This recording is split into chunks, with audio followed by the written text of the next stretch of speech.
So, nice to see you. Some of you have a sad expression in your eyes.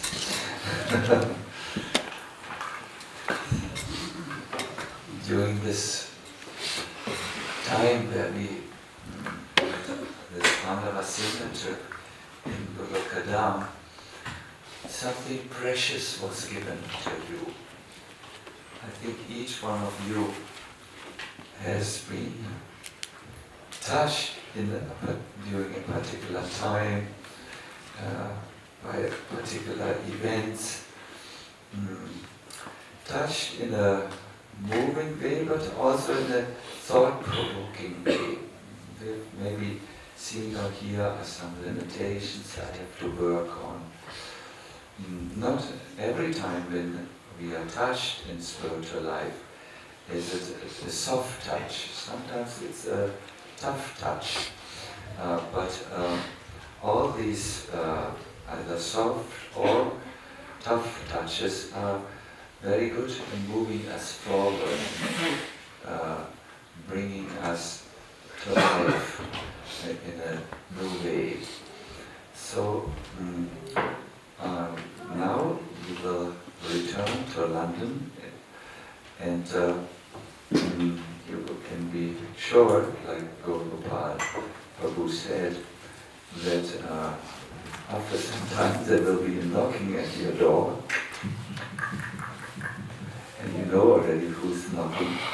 It's your old life.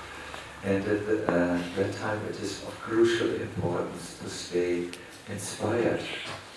I would like to repeat the 6 points which Gopal gave you yesterday, points which help you to stay inspired when you go back to London.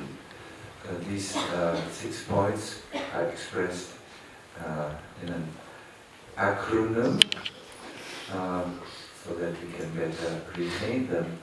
And I would just briefly like to go through these so that you know, then I will give my little message.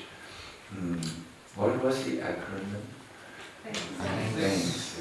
What does T stand for? Togetherness.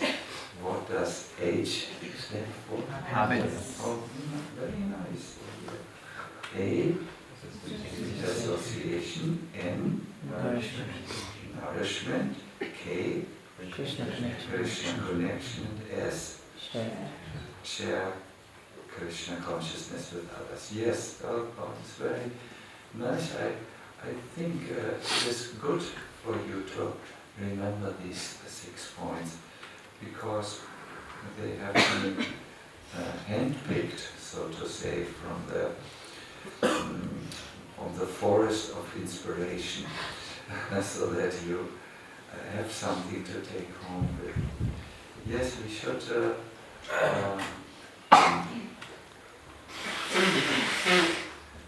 stay together. This now 2 devotees have returned from Portugal. See, they brought champa flowers with them. They're beautiful. And for the first time in my life, I smell very nicely. Because it's really very fragrant, the champa flower. And they said that it was not easy all the time in Portugal. There were so little devotees, but then they they met one, they saw one devotee, and this helped them, this togetherness, to find some inspiration. Habit is clear, your habits will come, and you need to replace them with new habits.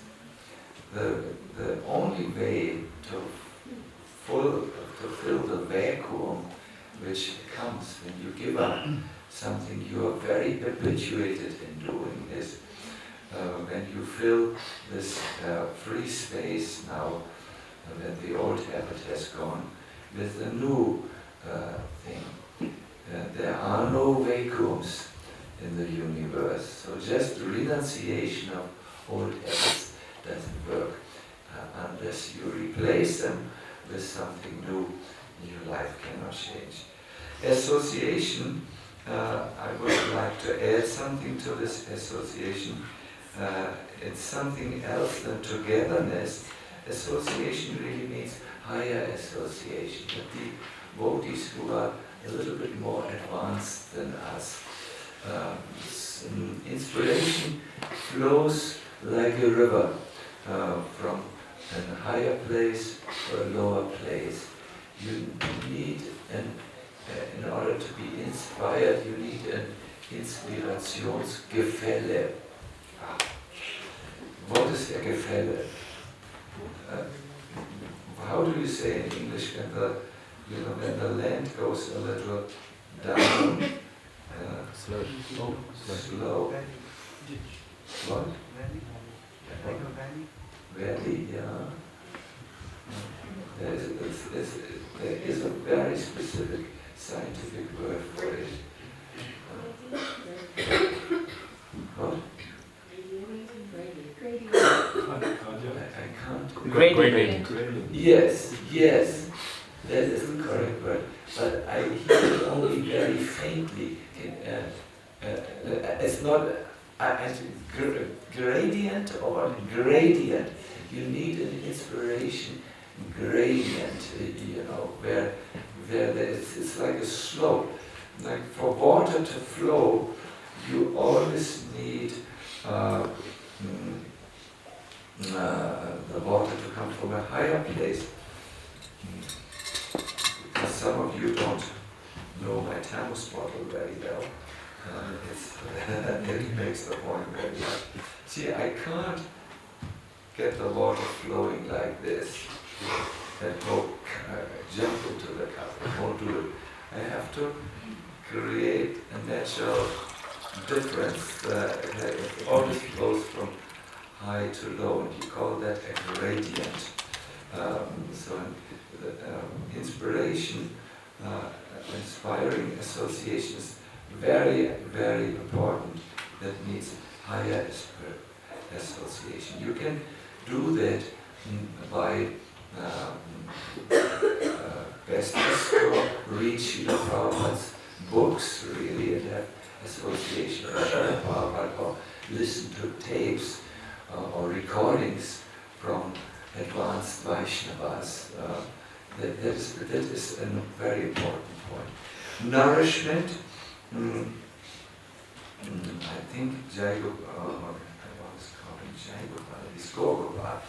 Gopal Prabhu must have spoken to you about the two dogs. Yes. I came in one evening, and there was a very aggressive German shepherd on the screen, and I thought, well, he must be talking about this concept. I will come to this in a moment. Krishna connection, you must be connected with Krishna. How can you stay connected with Krishna? What are your ideas?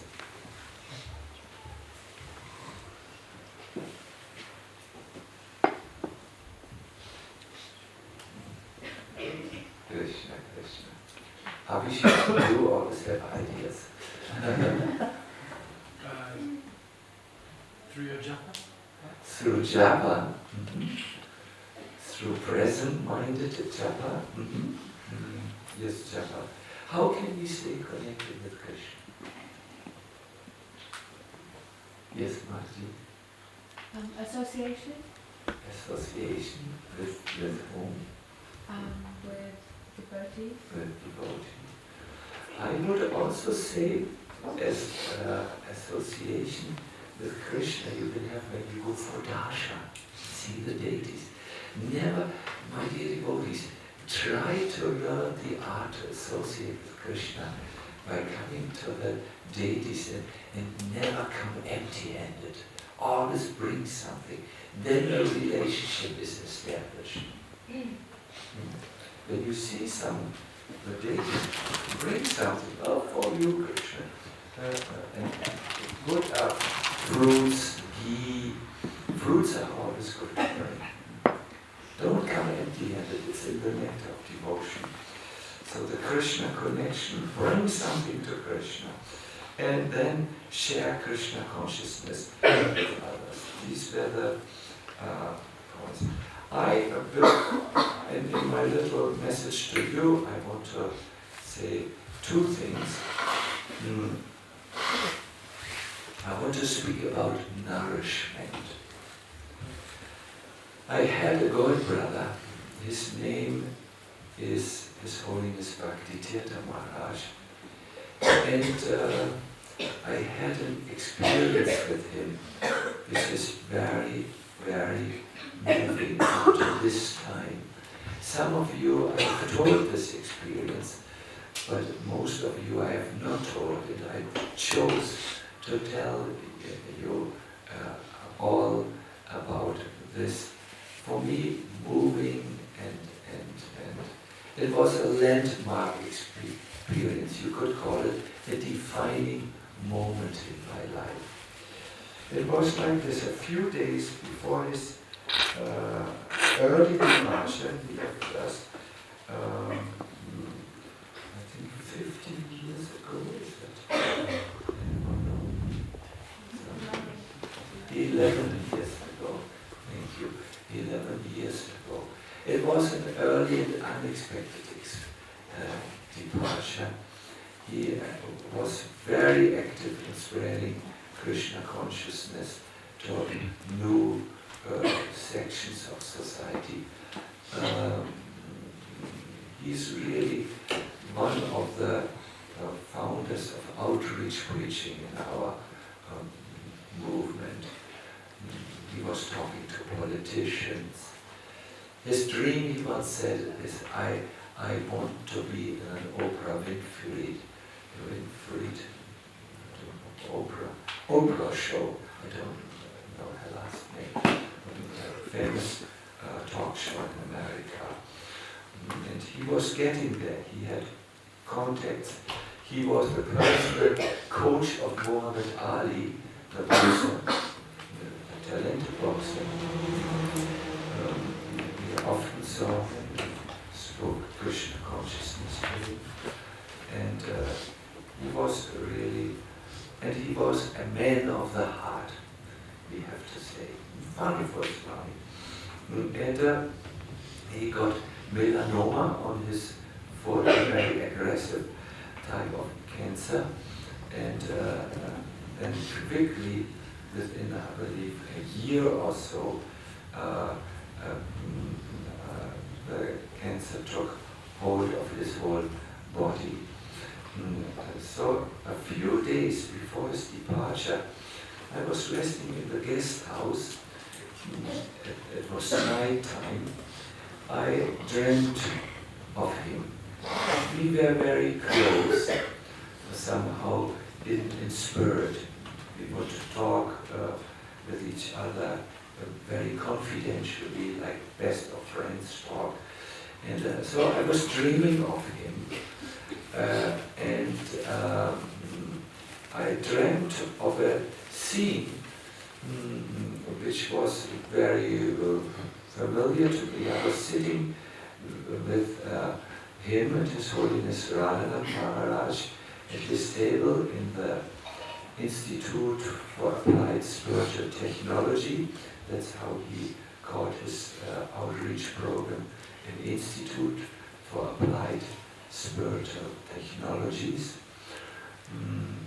We were sitting and we were taking prasadam together, just the three of us, and we were talking together in a very animated way about, I honestly don't remember now the subject of this particular talk, so we were talking very animated, I remember. And all of a sudden, the scene, the dream disappeared, and I wake up, and now gets a little mystical. I see him on a chair just before me, surrounded by a reddish glow. Now, when you study death and what happens in the environment of death, you would not be surprised. Often it appears, it happens that somehow near and dear ones appear to their friends to say one last goodbye to them. And it's something different than a dream. That's all what the research says. It's a more vivid connection than the dream connection.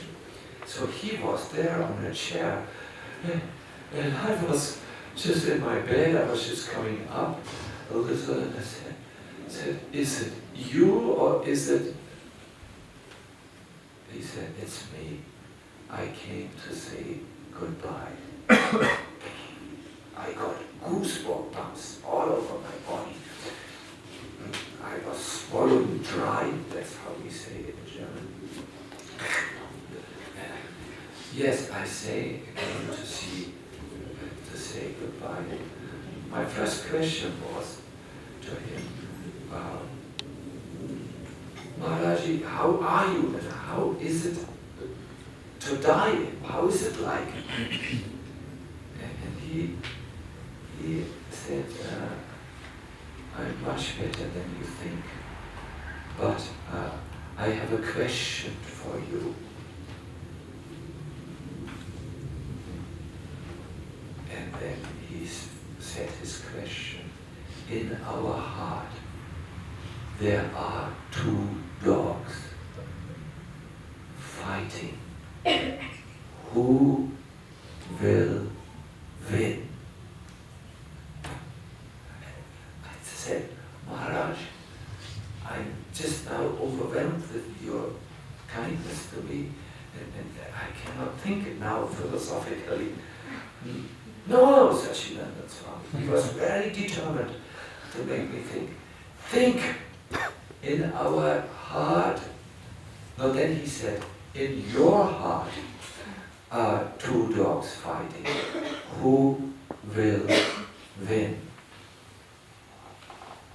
Dogs fighting in the heart. I was like a Pandava Sena after a trip, and I totally not able to think. When we have so many impressions to digest, so many discussions, so many kirtans, so many moving things, we need to digest it, otherwise our head is congested, So I had a congestion in the heart, a blockage. I said, Maharaj, somehow it doesn't work at this moment. It's very early and you are here, and I'm very moved. I could only cry. You please tell. Listen, he said.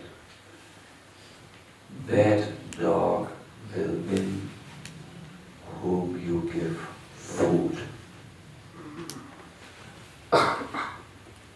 Then he smiled, his oceanic smile. He was known for smiling from one ear to the other. It was so beautiful, the smile. He would melt steel by just smiling at this steel heart. It's very powerful, Swami. And he smiled, and then he said personal things. I love you very much, and we will meet again somewhere, and I will leave my body in 4 or 5 days. He left within 4 days afterwards. I just wanted to give you this wonderful bit of information. Take always care that you nourish your Krishna consciousness. Then whatever obstacles come, they will not be victorious over you. Then I have taken this seriously in life, that is good advice. I always take care that my spiritual practice is fully intact, that I chant the holy name and I read in the Bhagavatam, and in this way the nourishment of that spiritual side goes on very nicely. And I want to leave you with this message also, this very powerful message, and this very simple and practical message. My dear devotees, my dear Pandava Sena devotees, you all, when I think of you, I think only of one word, a bright future. You are so intelligent, you are so good-hearted, so dynamic. You know, we old dinosaurs always marvel at the amount of your energy, so energetic, and you have a wonderful your association with Pandava Sena. It's both extremely light and refreshing, but deep and serious also. It's a wonderful combination of being extremely open to all impressions, and then also being focused on the spiritual path. It's a wonderful mixture. If I would be younger, I would join you. I would go to London and take a mentor and so on. So my little advice in parting is really nourish that spiritual side in you. Everyone has the spiritual side here, because every one of us is a soul. And if you nourish that, your life will be a spiritual life. But if you nourish that other side, and you, the material side, that little rascal which we all have inside our heart, you know what I mean, then that will become bigger. It's that simple. It's so simple. It's something you can take in a wheelbarrow. Is it wheelbarrow? You can put it in and take it home, or in a pocket. You know, it's very practical, very handy, this advice. Please, please, please take it to heart. The fact that such a Swami as our Bhakti Tirtha Maharaj, who was so learned, so powerful, so influential, gave that as his last message, shows me it's an important message. Good. Have you understood this message? Good. Please apply it. Every one of you, think what nourishment can mean for you. For some of us, it means just studying the scriptures. For others, it means doing service, making garlands, for instance, for the deities. For others of us, it means a good devotee association and reading. Wherever you find something which touches you, follow that. Wherever you find something which strikes you, follow that. For Nimai, it's very clear. It's Kirtan. Isn't it? That's the nourishment. Nimai comes alive in Kirtan. I always see. And in Mridanga playing, I've discovered something new which makes Nimai come alive. So we all need to see where that is, where we come alive. And it's individual. It's individual like our fingerprint. It's always very specific to us. Good, that is one message. The other message is, I spoke to one of you this morning, and I asked him, how are you? And he said, sad. I'm crying inside. But outside I'm smiling, so, because when men cry, everyone thinks they will, in the next life, dress in a sari.